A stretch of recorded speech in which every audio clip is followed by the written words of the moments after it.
30歲嘅我係點樣從零開始漲粉，用咗3年時間，到後來小紅書1.9萬、B 站1.1萬、抖音3500粉嘅呢？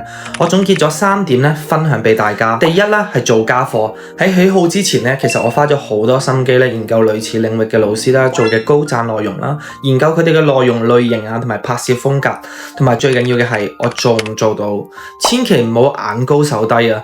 唔係再好嘅 idea 呢，你做唔到，其實都係嘥氣噶。第二呢，就係開始試，有好多人研究完咗之後呢，就停咗喺度啦。你一定要開始做啊！你開頭嘅內容呢，一定冇咩人睇啊，因為你做得少又冇咩粉絲，冇人睇係正常噶。我開頭呢，係每日一篇啦，堅持咗差唔多1個月。你啱啱開始呢，其實係發得越多越好噶，因為你需要練習啦，練習先會變好。